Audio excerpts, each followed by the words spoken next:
hexproof. Oh, it's just 5. Oh man, it's not even close.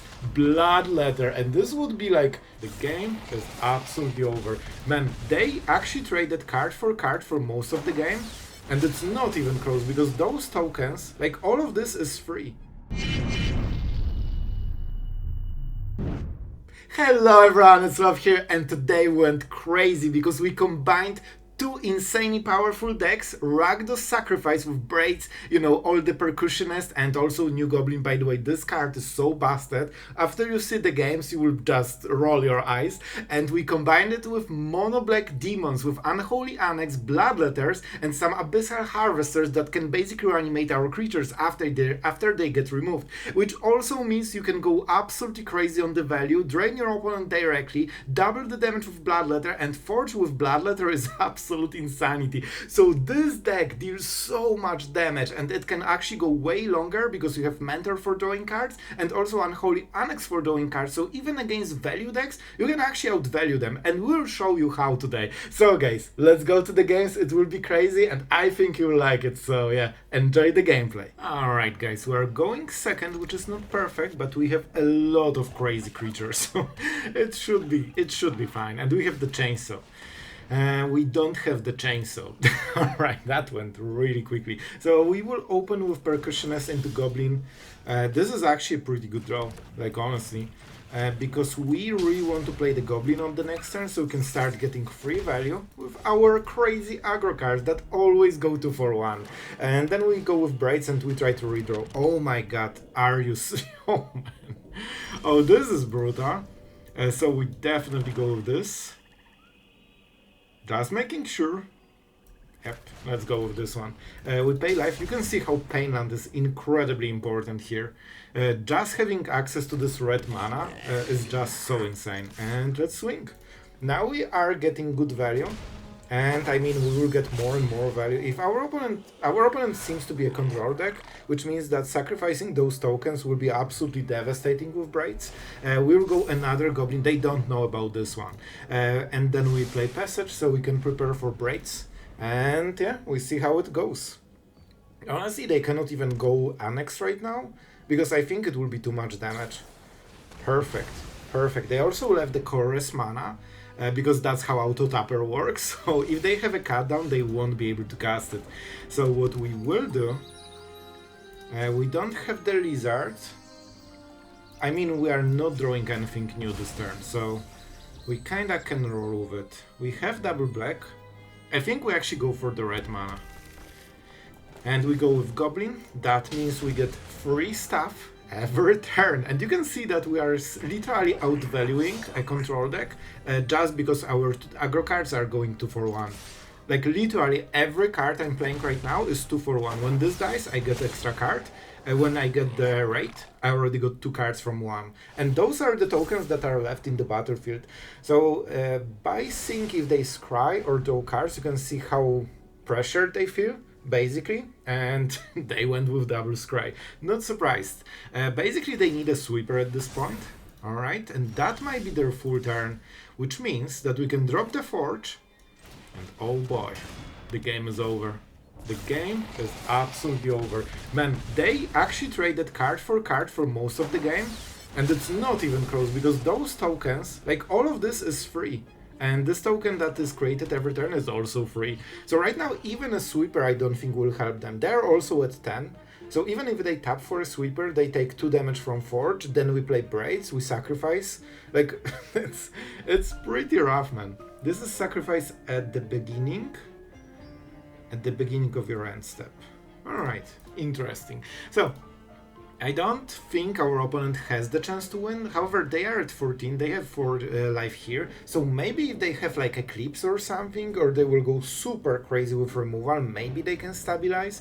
But it's super hard, and I don't even think they can get rid of the Forge until end of game. So I wouldn't want to be in our opponent's situation. And here's your honk for the day. Oh, Bitter Triumph is so painful. You can see how this card is honestly insane. And we can literally draw cards if we care. If we even care about it. Because I'm not sure if we do. Right, first we swing. Because our opponent might have a removal, but it could also be 2 mana for the tome. But this is a lot of damage, so if they have something, they might use it now. Alright, I will go with Braids. With Annex, we have a lot of, options, basically. And let's see what happens. They should kill it right now. Alright, they're patient, but is that enough to win the game? They're at 8, Forge is growing, they need to play a sweeper, so I think their best play is to scry, go to 8, go Deadly Cover Up, tank 3 damage from the Forge, go to 5, and somehow they need to answer Forge as well, and it won't be easy. We also have Haster here. So they play, so I assume they have Deadly Cover Up. Yeah, oh my god, Liliana is so underwhelming. We will actually draw cards if they go for removal. Absolutely. I'll take my card. That means we can hit more Hasters potentially. Alright, let's play a land. And this is going pretty good so far. Just aggro decks, just everything. And I will actually play Annex, but later. So, we create a token. This is for close to lethal, so we go for this creature here because they don't want to kill this one, and we keep pressuring the lives total. This way Liliana is not here, she can still hit our face, they are dead on board, they are dead on the next turn, and now we go Annex, which means that we are drawing more cards, and when we make Demon after they tap out, even if they answer everything, we deal 2 damage directly. And that's something they absolutely cannot buffer, so I literally don't see a way out for them.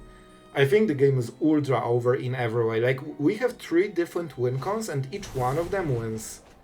Yep, I can appreciate it. We won't click it, but cheers, my friend. Yep, just outvaluing control decks by playing 2 drops. Alright, we are obviously a very bad player. We are not on the play, which I think on the play the game would be close to over. But on the draw, our opponent actually has a very fair chance of winning the game, so we have 1 play, let's make it. Like, that's it. Of course we won't be able to block because they will probably play something. They could go for 2 drop, in which case we would mitigate 1 damage, but it's not worth it. And they seem to be protecting their stuff. It might be Feathered Flight. It might be. So I honestly think we just go with this and we see what happens. This has pretty decent stats, and we should start hitting lands as well, because we actually drew more Braids in the deck than lands, because that's how it works. And of course we lose those cards. Let's go for this one. And yeah, that's it. Obviously drawing triple Braids is absolutely, like, we basically lost 2 cards here. And we cannot block it because they will pump it to absolute oblivion. So we need to go for the patient game, basically. Let's swing and see what happens. I would love to hit those 2 cards, because I need a land for this turn that isn't tapped. Alright, you know what? Okay, it's not Ashok, right? Choose one of them, you may play that card. Alright, just making sure. Ashok messed me forever. So I think we go Braids. It's kinda important here. And we want to deal this extra damage. If they go for counterspell, absolutely amazing. This is probably the best play we could hope for. So we developed the board and our opponent didn't for the turn. The tracker is a huge deal though, especially that they probably have hexproof. Oh my god. They absolutely... Oh no, they can put the counter here, but they absolutely messed up. They tapped fully, which means we can kill tracker, which normally wouldn't be the case. So I think this is an absolute blunder, and I'm so happy to see it. Well, we go with the chainsaw first, and then we see what we get. Of course, they still get the scavenger, so it's not the worst. Do we go with tracker? If they don't have enchantments, this doesn't matter. We got 2-for-1 here, but I really think we have to stop the tracker. This is our only choice. We can block for a moment. And let's attack with the Mentor. And I think we keep this for block if we can. They don't have red, so trample might be way harder to get. And here's the chainsaw.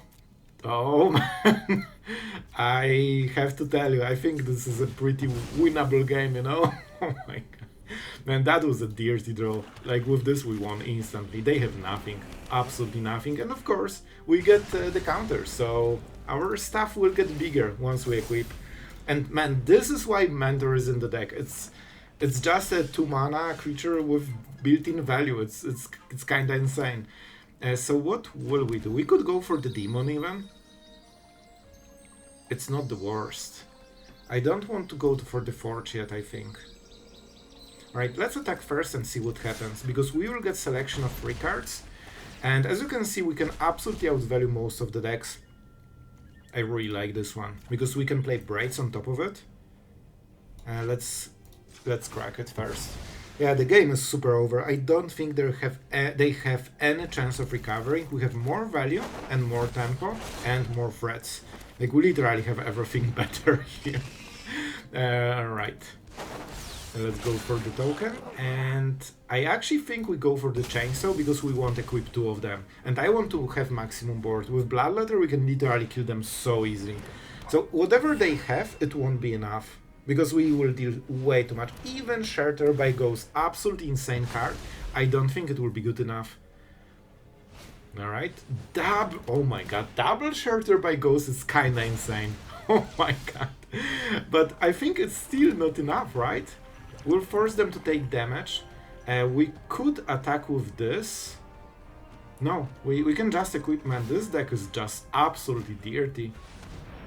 A 3-1. Absolutely easy. Do you want to block and lose literally everything? Yep, that's what I thought. And that means we can go with Braids and start sacrificing tokens. We get 3 tokens every turn, so it's literally for zero commitment. And down to 3, they can attack. So basically, they need to. Man, if they draw Tracker, they cannot draw Enchantment. If they draw Enchantment, they cannot draw Tracker. I don't think they need Enchantment that redraws like Feather of Flight, and they need to do it like 3 times, so they can actually outrace us. All right, Hexproof. Oh, it's just 5. Oh man, it's not even close. Bloodletter, and this would be like 6. Man, I think we would deal around 20 damage on this turn, because even Braids trigger gets doubled. So yeah, that was really brutal. Alright, we're going first. However, we don't have 1-drop to go for the Goblin, so this will make game way harder. We could even mulligan, but I have Forge, so this is far from the best opening. This is very average or below average draw, but I think we can still work with it. 1-drop in this type of deck with Searslicer Goblin is absolutely crucial. Like, that's the reason this card is so insanely busted, because you instantly get additional creature basically, which keeps you getting ahead and ahead on board. So 1-for-1 removal doesn't even work then. Duress, they are discarding literally the card that was the only reason I kept this hand. Alright, at least we didn't draw a land. I really expected land here. Let's go with the Goblin. It will die, then we play Braids, then Braids die, then we see what Schaffer decides, and I think we lose the game.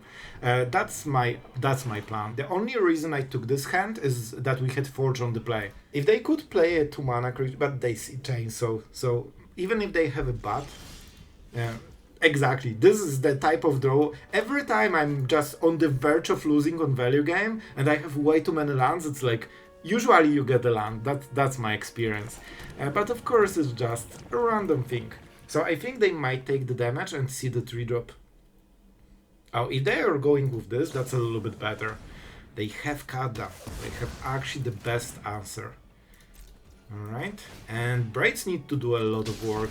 If Braids dies instantly, I think we don't have much. Let's go for the Springs maybe. I need to cycle those lands. At least we can cycle lands with Braids, so there might be a chance we draw Annex or some. Like, we have some potential, but we are already in the losing position because we didn't hit 1-drop. We lost the Forge, and we instantly lost the Goblin. And more lands. I tell you, man.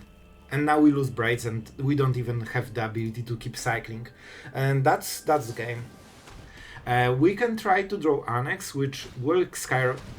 Alright, our opponent got literally the card that was the saving grace for us. I think we go 1 swamp. We can take the pain from the Painland for the Bloodletter. At least we can deal some damage. Forge is good, but remember, if we play it now, it's 3 turns behind of where we should, or where it should be. So, do I want to go with the Forge? I think this should be what? Oh, this will be rough. There are no good choices at this point. I think we go Goblin Chainsaw. So in this situation I have to attack. I hope they will block, but they won't. They see red, which means damage-based removal. If we attack like this, it makes absolutely zero sense, except of bluffing. Alright, man, I'm so... Okay, if we ever win, it's because of this blunder. But I guess they have no way of knowing, right? This was a really rough call. They also don't want to get too much damage. With this, we actually are in the spot where we should be on turn 3. But you know what? There might be a chance still. I still want the land. I also want the token, to be honest. Chainsaw is very slow. You know what? I'm going Chainsaw. We will keep drawing something, right? Land. The amount of lands is absolutely mind-boggling, but I think with Bloodletter we can surprise them with some crazy damage. And if they don't have creatures, like in the board, we can sacrifice creature with Braids, so we have guaranteed 4 damage with Bloodletter. Right. This one is... Do you think they will attack now? So we can deal 6 damage only, that's not enough. I think we'll be dead on the next turn, and that's exactly the part we were missing. I think we'll go like this.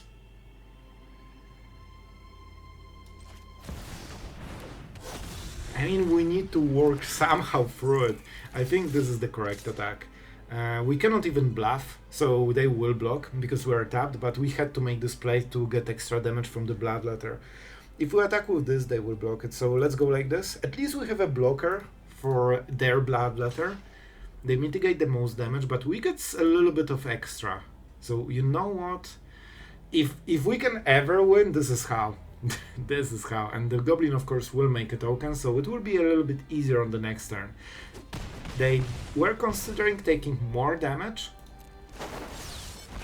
They were considering taking more damage just to kill one of the tokens, but they decided 6 from Braids is just too much. Honestly, Percussionist could be nice, but I think we go with land here. Yeah, they will take the damage, which is 4 damage.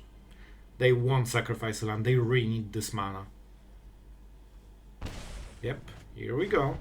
I'm not sure if we can survive, but there might be a chance, you know, we have haste. I think we go Vents, not Forge, because I don't think we'll have enough time. See, now Forge is just too weak. On turn 3 it would be absolutely devastating and it would already close the game by now. But right now we can make basically a 3 mana 1-1, and then it's 2-1. And then it becomes 3-1, which is pretty good. But Vents is already a menacing 2-3, so it's better on the first turn. And it can also cycle the cards, so sometimes you can hit, you know, 2 mana interaction or something. But of course after the combat phase, so it's not as important. Another blood, oh my god, they will drain us like crazy, but I think... Is that enough? We'll definitely play this. I think it won't be enough. We are going for this. I think we will still win, right? Full swing. I'm not even thinking. I'm a pure mono-red player at this point. Just alright, definitely not the best draw of the year. Alright. It's Blocker's job to, you know, count the damage, so I'm still oblivious if I'm winning or losing, but that's a lot of creatures.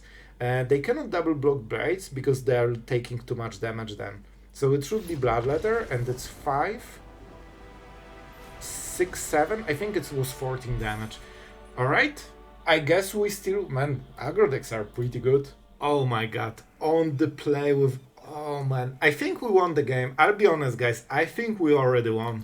Let's see it, but I'm pretty sure the game is over.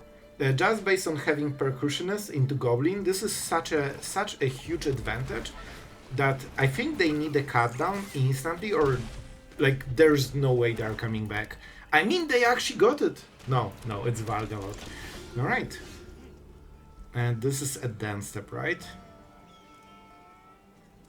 Beginning of the end step. Alright, this is interesting. I think we still go with it.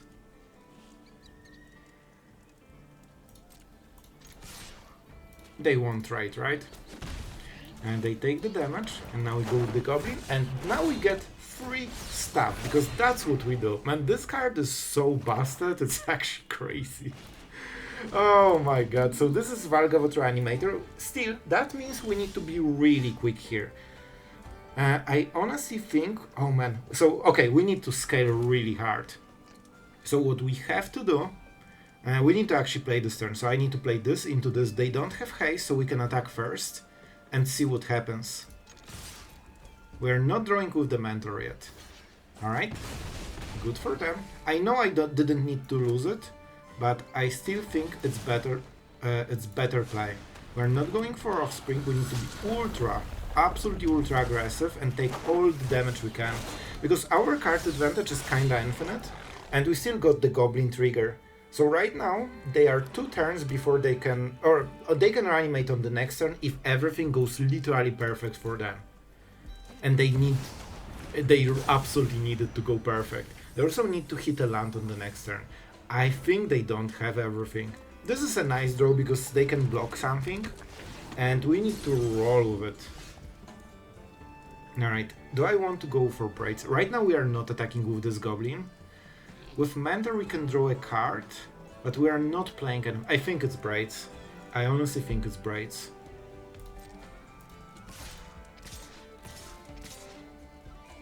And I think we go like this. So they might block this. I honestly think they should ignore it. Yep, that's correct call. But we still go with Braids, and we can start sacrificing stuff. In all honesty, sacrificing a land is not the worst decision. I'm not sure if we go to Annex. And board is super interesting. But you know what? If we hit good removal... Oh, but against Valgavoth it would be so hard to hit removal. They will never sacrifice a land. So if we go for land, we are guaranteed damage. But we cut our next turn, and we might get some good stuff. Oh boy, I honestly think it's Percussionist, because it draws us extra cards. I want some options, and I want to go a little bit harder on the next turn. The land is okay. Alright, Annex. We cannot cast Demon yet. Alright, they need to actually reanimate on this turn, or they are super gone. And it seems they cannot. They don't even have Valgavoth in the graveyard. They can also have Atraxa, but Atraxa is a little bit less painful. I mean, she basically activates on the following turn, because then they can use all the new cards. Valgavoth is instantly threatening because it has more lifing, and it's super hard to remove. What was the card? Braids, sure. just more Braids. So, let's deal some damage. And I think now we will pressure as much as possible. And I think I will go Steel Braids. Now we attack with the Goblin, they will take the block, but that means they cannot reanimate. And now Braids gets them to 2. And now we can... Man, we have so much. I want to go for indirect kill on the next turn. Because we can deal enough damage without actually attacking them, so any lifelinker they will get won't trigger. And we need some... Chainsaw should be good enough, right? Oh no, they have artifacts. We need to play Annex, but then they have Overlord. We need something that they cannot sacrifice. But it seems that they actually cannot reanimate in time. What do you have? Oh man, this is not what you want. So yeah, the game was over, as predicted on the opening hand before we even started playing. Alright, we're going first, and oh boy, that's a curve. I have to say, every time you see Percussionist, it feels so much better. But if you see the 2-mana Goblin, it feels perfect. Like, you already have such insane advantage, most of the time you're winning. However, we are against equally strong deck, because it's mono-red, just doing mono-red things. So we have to kill Mouse as soon as possible. We want to swing a little bit. As the punishment for the crime of killing a creature that is trying to kill us, we get dealt damage. I honestly think we go Forge, we try to work toward Unholy Annex so we can go for the... Thank you. You know what? Thank you. But man, it's not better than this, right? I really don't... I think Forge so quickly is still better than the Goblin. This doesn't scale. Like, it kinda scales, but it scales linearly, and this one is stronger and stronger every turn until it just breaks everyone. And obviously Monolith doesn't have the answer to this. And if they have removal, they also cannot reuse it on this because it's just wasted. Yeah, I think we still swing. Like, we want to raise them here. Oh boy. Oh, this is such a bad play. I'm not saying they made a mistake, but it shows that they don't have good answers. Like, this is not the play they want to make. And they probably know about it, but they don't have a choice. So being on the defensive against Forge feels absolutely horrible, man. Like, you know you are behind. Nemesis is very good. But, oh man, they're actually trying to go for this one. Very interesting, very interesting. We obviously play this. I'm really thinking about going Annex, but maybe having 2 creatures would be better. Because if we go Demon, and this is interesting, I will actually go for this. This can go very weirdly, but I will roll with it. We of course don't attack. We take damage for 1 turn, but the fact that we get extra cards means that it's easier to get removal against the Nemesis. It's unfortunately damage based removal, so we will get hit, and at some point we stop life gaining, but I hope we can at least stop the bleeding a little bit. If we don't need to risk the demon. Oh, double Nemesis, this will be... So 1 can attack, 1 can defend. Oh man, this is actually really good for them. Double swing, huh? Hard claw, alright. Very interesting. So we could actually go harder. Do you think they can kill us on the next turn already? I still think we go with this. I think it's the best play. We can also block the hard claw. And of course we roll with this. It's not worth blocking. And it's still... the fact that Unholy Annex also deals damage and also protects us against lethal is just so huge. And we won't have too much time when we can live gain, so let's use it. By the way, Bloodletter on the next turn I think wins the game instantly, right? Because we just deal 16 damage and they're at 12. But we would have to hit it. If we hit it for the next combat phase, it's only 10 damage. But man, I think that's enough to win as well. So let's see. They have to pump double Nemesis basically. Enough. So I think I will block the claw and see what happens. 1 monster straight won't do it. They need 2 of them. Alright, and that's so much damage. We can also equip the chainsaw. Man, this chainsaw is actually doing work here. Double lightning strike. I think it's double lightning strike or frenzy. Sorry. Okay. Okay. I wonder. I think they have lethal. I think they are just trying to go fancy.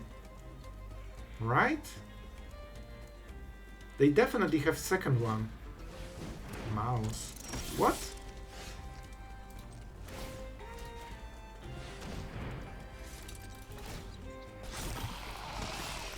I mean, sure. Alright, I honestly was sure that with those Nemesis they can swing the game fast enough, but I guess we did it. Alright, that was a weird game, I have to say, but you can see that Annex is doing work. Alright guys, welcome to the outro, and we had some action today. And I actually want to talk about some of the cards, because after playing with the deck I have exact feeling what performed, what didn't, and I want to talk about it. And there are some cards that are extremely above the average here. So before we start, a huge thank you to our amazing patrons. I know you didn't expect an aggro deck, because this is basically an aggro deck, but we tried to make it more mid-range, so I think you will like it. It's something new. So thank you for your support. I hope you are enjoying the channel. And what about the deck? First card. There is one card that is different than the rest here. Here you go. This card is absolutely insane. Man, if you pair it with 1-drop, you get such an advantage. If you are on the play with this or this and this package already wins a lot of games. Like, you don't even need 3-drop. This is absolutely insane card that I wouldn't be surprised if we keep seeing more and more. The fact that it basically creates a free card every turn. It creates the tokens infinitely every turn is just crazy because you want to keep attacking, and with things like Percussionist, you can actually attack into your opponent having a good trade. It doesn't matter, especially with the Chainsaw, you can deal this 3 damage, so very often you can trade up thanks to dealing 1 extra damage, and you just create more and more board. When this dies, it doesn't matter because you get the card back.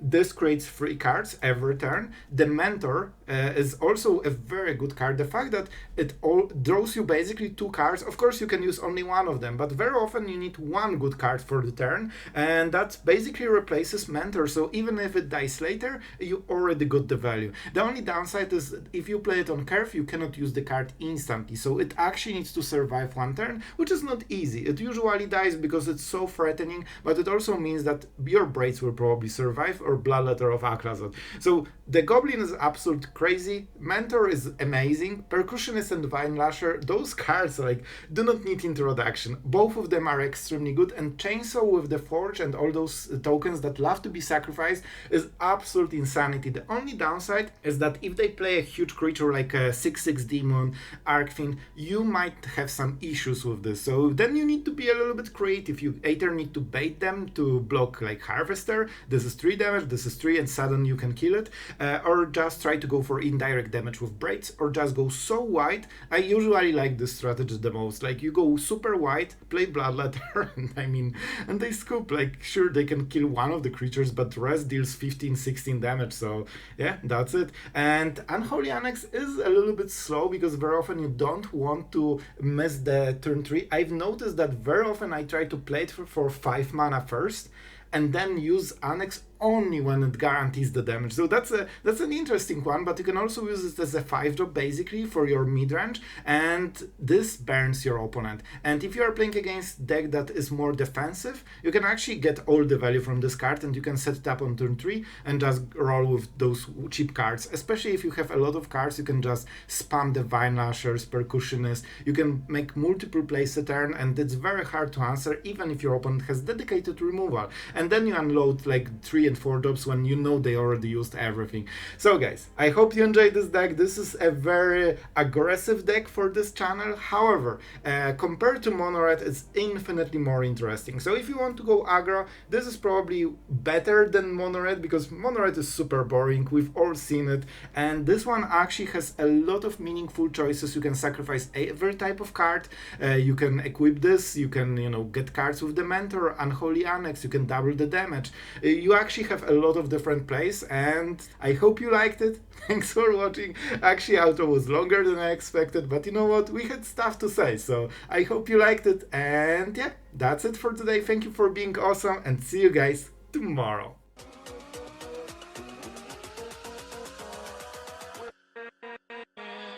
With